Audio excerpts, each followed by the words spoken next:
आप सभी मित्रों को मेरा नमस्कार हो। आज मैं आपको बताऊंगा कि जन्म कुंडली में ग्रहों का बल कैसे देखा जाता है। जब तक हमें ग्रहों का बल और भाव का बल नहीं मिलेगा तब तक हम कुंडली का फलादेश निकालने में असमर्थ रहेंगे। ग्रहों का बल देखने के बाद हमें पता लग जाता है कि कौन सा ग्रहों के बल के आधार पर ही भाव का बल जाना जाता है। किसी घर में या किसी भाव में कोई ग्रह नहीं बैठा है और ना कोई देख रहा है तो उस भाव का बल आप ना के बराबर जानिए। यह मैं कल आपको बता चुका हूँ। भाव, भावेश और कार्य के ब्रह्म तीनों के बारे में बता चुका हूँ। ज्योतिष में तरीके दो होते हैं, एक सोचते हैं तो 10 मन में और आ जाते कि ऐसा होना चाहिए। तो हमें हर बात का ज्ञान होना चाहिए ग्रह भावों के बारे में, और इसका बारीकी से अध्ययन करने के लिए मैंने एक आज आपको वीडियो बना रहा हूँ। इसे आप शुरू से लेकर अंत तक सुनना। अगर अंत तक नहीं सुनेंगे तो आपको कुछ समझ में नहीं आ पाएगा, इसलिए कृपया आप मेरी ये पूरी वीडियो देखेंगे कि इसमें मैं क्या बता रहा हूँ। इसमें 3 तरीके निकाले हैं। नंबर 1, केंद्र भाव। केंद्र होते हैं 1, 4, 7, 10 भाव। ये शुभता का प्रतीक हैं, सबसे अच्छे घर माने जाते हैं। इसमें केंद्र में सबसे अच्छा भाव माना जाता है 10वां भाव, क्यों 10वां भाव कर्म का होता है। जिस इंसान के कर्म अच्छे होंगे, जैसे भी होंगे, उसी आधार पर उसको फल मिलेगा अपनी जिंदगी में। और इसके बाद देखते हैं त्रिकोण 1, 5, 9। ये भी भाव शुभता के प्रतीक होते हैं। इसमें सबसे अच्छा भाव माना जाता है 9वां भाव, क्यों 9 भाव से हम भाग्य, गुरु पिता के बारे में देखते हैं। जिसके भाग्य में कुछ कमी है उसी आधार पर उसको बल मिलेगा। केंद्र में त्रिकोण में कोई भी ग्रह बैठा हो अपना पूरा फल देगा। और त्रिकोण 1, 5, 9 में जो भी हमारे भाव है या भावेश हैं, जो भी ग्रह भावेश है, वो अपनी दशा में फल अच्छा ही देंगे, खराब नहीं देंगे। एक होता है त्रिछटाएश होता है, इसे 3, 6, 11 कहते हैं। और अष्टम भाव भी आता है। 3, 6, 11 में के जो भी ग्रह हैं वो पापी माने जाते हैं। हमने यहाँ ग्रह पापी या शुभ जो ग्रह देखना है वह कुंडली के हिसाब से देखना है। न सकता शत्रु मित्र के हिसाब से नहीं देखना है कौन पापी है, कौन शुभ है, कौन अशुभ है। हमें यहाँ पापी अशुभ ग्रह जो भी है वो जन्म कुंडली से ही निकालेंगे। 3, 6, 11 के भावेश पापी होते हैं और सबसे पाप ग्रह होता अष्टम भाव का। सबसे अधिक खराब भाव अष्टम होता है। और ये बात बता दूं कि मेष लग्न कुंडली में केंद्राधिपति दोष सबसे बुरा लगता है शुक्र का, क्योंकि मेष लग्न में शुक्र 2 और सप्तम भाव का स्वामी होगा। यह सबसे खराब असर दिखाता है। वैसे तो केंद्र में शुभ ग्रह राशि जो होते हैं उनके स्वामी को केंद्र अधिपति दोष लग जाता है। तो ये बात आप ध्यान में रखेंगे। और उसके नंबर 2 मैंने यहाँ पर ये सब लिख दिया है कि कौन किसका मित्र और शत्रु है। मित्र शत्रु से उसका हम कुंडली के हिसाब से ही लगाएंगे कौन शत्रु है कौन मित्र है। ये जो बता रहा हूँ ये नैसर्गिक शत्रु मित्र है। सूर्य का मित्र है चंद्र, मंगल, बृहस्पति, और शत्रु है शुक्र, शनि। बाकी ग्रह सम हैं। चंद्रमा के लिए सूर्य बुध मित्र हैं और शत्रु कोई नहीं है। मंगल ग्रह के लिए सूर्य चंद्र बृहस्पति मित्र है और बुध शत्रु है, बाकी ग्रह सम हैं। बुध के मित्र हैं सूर्य और शुक्र और शत्रु आता है चंद्रमा का, बाकी ग्रह सम हैं। बृहस्पति के लिए सूर्य चंद्र मंगल मित्र है और बुध और शुक्र शत्रु हैं, बाकी ग्रह बचे वो सम होंगे। शुक्र के लिए बुध शुक्र हमारे मित्र हैं और सूर्य चंद्र हैं शत्रु। इसी तरह से शनि महाराज के बुध और शुक्र मित्र हैं और सूर्य चंद्र मंगल शत्रु हैं, बाकी सम हैं। यानी यहाँ हम जब देखते हैं तो इसमें दो ग्रुप बन गए।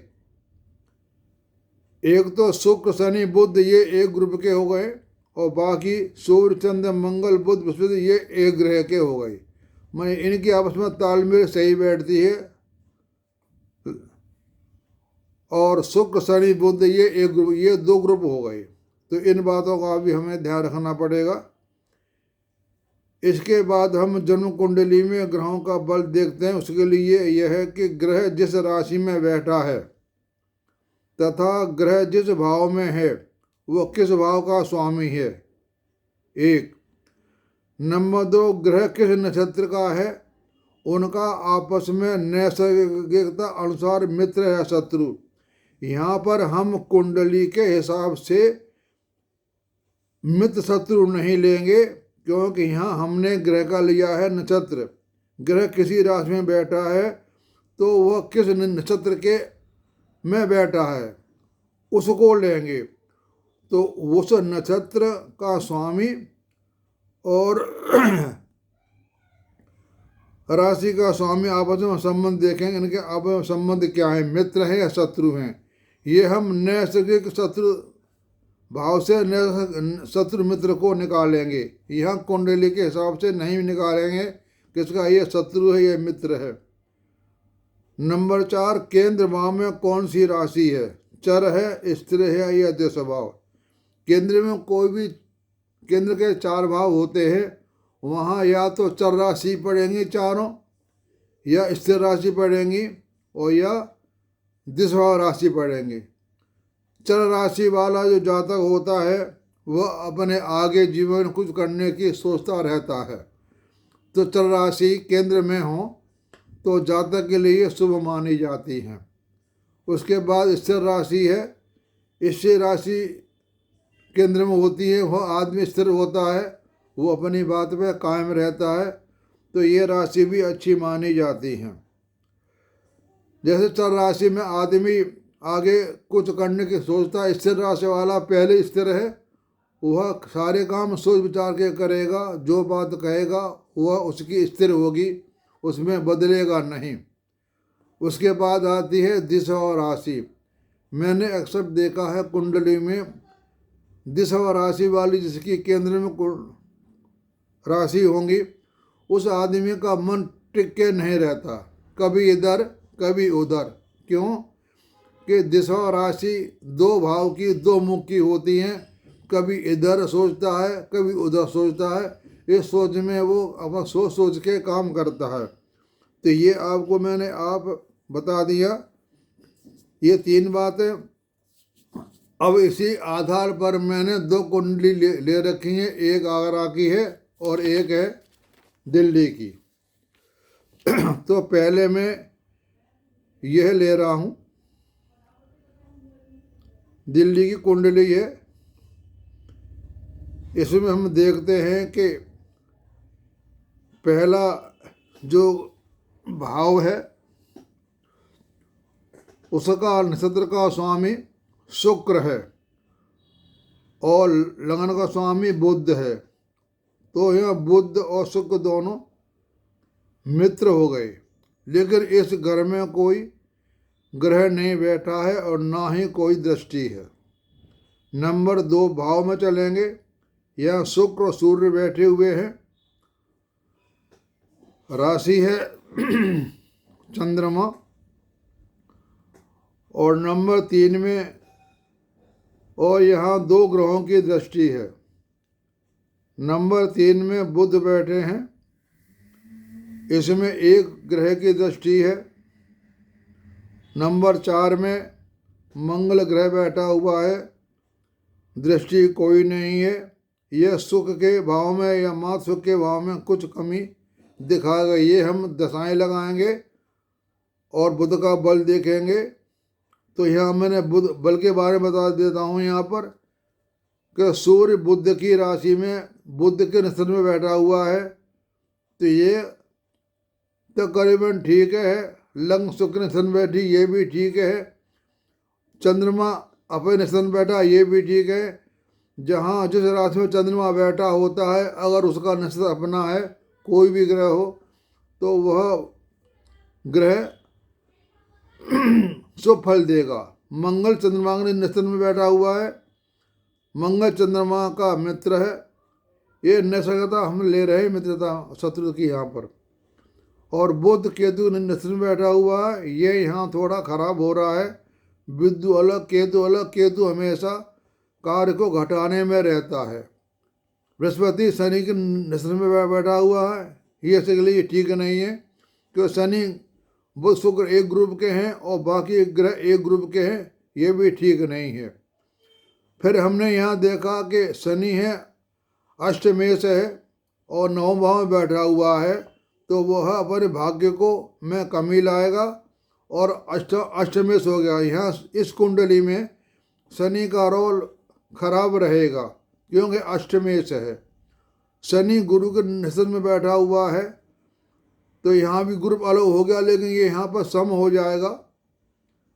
और राहु मंगल के नक्षत्र में बैठा हुआ है, तो राहु मंगल अगर एक घर में बैठे हैं तो मंगल को जो जोश है और बढ़ जाएगा, ये भी इसलिए ठीक है। केतु नक्षत्र में बैठा हुआ है, ये अपने नक्षत्र में बैठा हुआ है। कोई भी फल देगा तो अपना पूरा फल देगा, अच्छा या बुरा। राहु भी अपना कोई फल देगा तो पूरा देगा, अच्छा या बुरा। तो ऐसे मैंने आपको यहाँ बता दिया कि ग्रहों के बल इस कुंडली में लग्न भाव और चौथे भाव किसी भाव की दृष्टि नहीं है। इन भावों में कुछ कमी आएगी।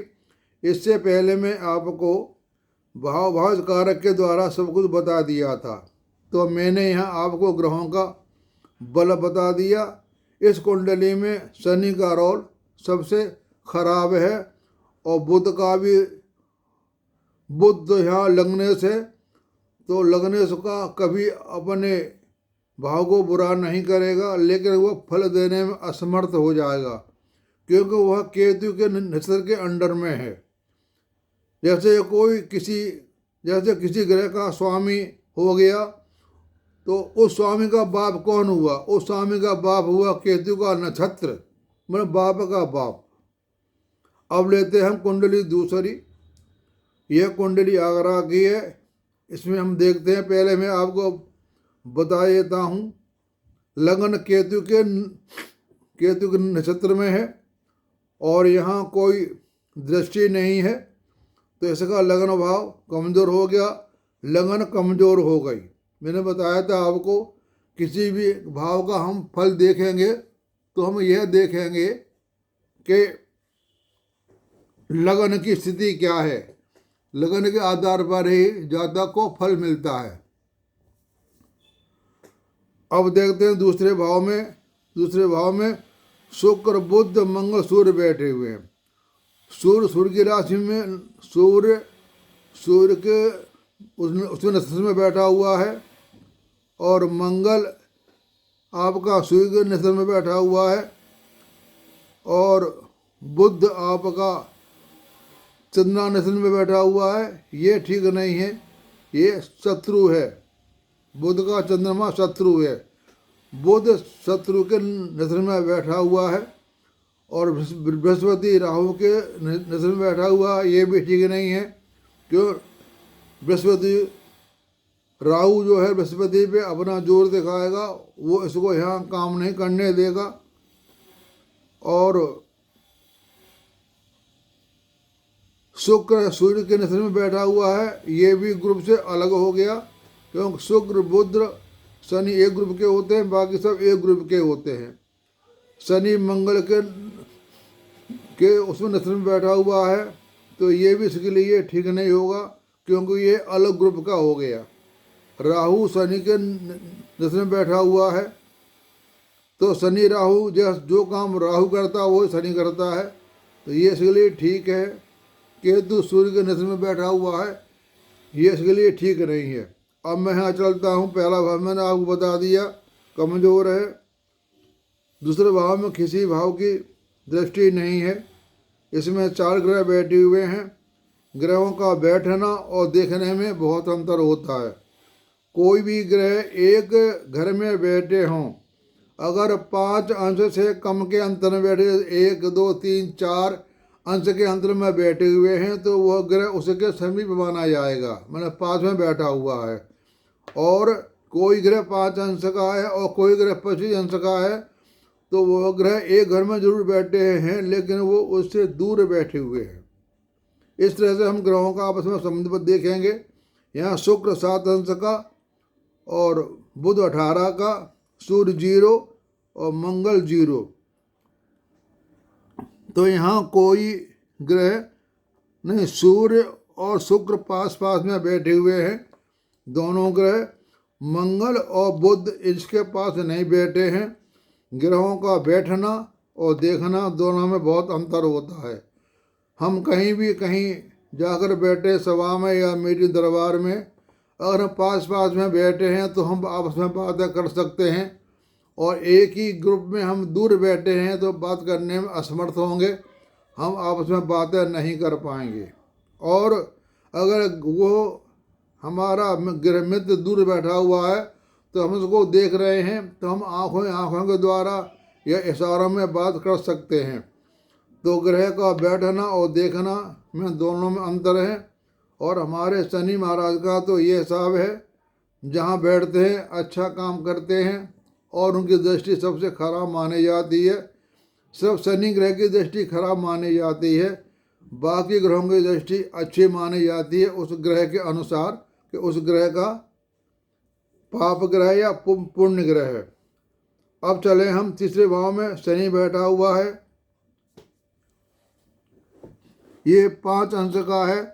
तो हमने कुंडली में ये भी देखना है कि जो राहु का अंश है, उस अंश के नज़दीक कौन कौन से ग्रह बैठे हुए हैं, तो वहाँ पर राहु का प्रभाव रहेगा। किसी भी कुंडली में राहु के नज़दीक अंश में और कोई ग्रह है 4 के अंतर तक, 1 से 4 तक, 18 का है या 22 का है, तो ये पास हो गए, तो इन ग्रहों पर राहु का असर रहेगा। नंबर 4 में कोई न ग्रह बैठा हुआ है, ना कोई ग्रह देख रहा है, न पहले में कोई बैठा ना देख रहा है, न 10 में कोई बैठा है ना देख रहा है। सब सप्तम भाव में कोई ग्रह न बैठा है, सिर्फ एक ग्रह देख रहा है बस। 1 2 3 4 5, 1 2 3 4 5 6, 1 2 3 4 5 6 7। सप्तम भाव को गुरु देख रहा है, और गुरु की स्थिति यहाँ पर खराब है, ठीक नहीं है। अष्टम भाव में 4 ग्रह देख रहे हैं, पंचम भाव में 2 ग्रह देख रहे हैं, चंद्रमा बैठा हुआ है, और छठे भाव में केतु बैठा हुआ है, और 11 भाव में गुरु बैठा हुआ है। तो मैंने आपको पहले बता दिया कि इस कुंडली में गुरु का रोल अच्छा नहीं रहेगा, और बुध का भी अच्छा असर नहीं रहेगा, क्योंकि बुध शत्रु की उस नक्षत्र में बैठा हुआ है। बाकी ग्रह ठीक हैं, लगन भी ठीक नहीं है, केतु के उसमें नक्षत्र में बैठा हुआ है, और सूर्य के नक्षत्र में, चंद्र शुक्र के नक्षत्र में, और ये भी अलग ग्रुप में होगा चंद्रमा में हमारा। लेकिन यहाँ चंद्रमा पंचम वहाँ बैठा हुआ है, तो फल इतना खराब नहीं देगा। वैसे सूर्य चंद्रमा जो ग्रह 2 होते हैं, यह ज़्यादा बुरे भाव में बैठ कर भी ज़्यादा खराब फल नहीं देते, क्योंकि इनकी एक ही राशि होती है। बाकी ग्रह को देखना पड़ता है कि दूसरी राशि कहाँ बैठी है। अगर केंद्र त्रिकोण में राशि बैठी है तो वो राजयोगकारक बन जाएगा। और अगर राशि 9 में 10 में बैठी या शनि है तो वो उसके लिए खराब हो जाएगा। जैसे इस कुंडली में है शनि अष्टमेश भी है और नवमेश भी है, और तो ये इसलिए खराब हो गया क्योंकि इसकी राशि क्रम से होती हैं 10 और 11। बाकी ग्रहों की राशि अलग अलग होती है। जैसे बुध की 3 6, गुरु की 9 12, तो वो ये इनका केंद्र त्रिकोण संबंध होता है तो राजयोग कारक बन जाता है। तो मैंने आपको बता दिया कि यहाँ पर इस कुंडली में कितने जो ग्रह बैठे हुए हैं वो एक तरफ बैठे हुए हैं, बाकी ग्रह सब खाली है। 1 है, 4 है, 7 है, 8 है, 9 है, 10 है, यहाँ कोई ग्रह नहीं बैठा हुआ है। इसके जो अपना जीवन यापन है साधारणतः इसे चलता रहेगा, भगवान सबका देखता है, लेकिन इसका अपने ये कमाएगा और खाएगा। इसका श्रीमुद्रा ये हो गया। और तो हमने ये भी देखना होता है कि केंद्र में बैठे, वो मैंने पिछले बार मैंने वीडियो में आपको सारी बातें बता दी। तो मैंने यहाँ ग्रहों का भाव बल बता दिया, ग्रहों से जुड़ कर के भावों का बल निकलता है। इस कुंडली में 1 4 7 10 9 8 और 6 एकदम खाली ग्रह और 12। और एक बात और बता देता हूँ, अगर 12वें भाव में कोई खराब ग्रह बैठा हुआ है तो उसके सैया सुख में ठीक नहीं है। उसका सैया सुख में लिखा नहीं, उसका सैया सुख नहीं, मतलब उसके इस जातक के लिए शादी के संबंध में इसके लिए ठीक नहीं है। 12वें भाव में कोई खराब ग्रह बैठा अच्छा नहीं होता, शुभ ग्रह बैठा होता वो शादी के संबंध के लिए अच्छा होता है।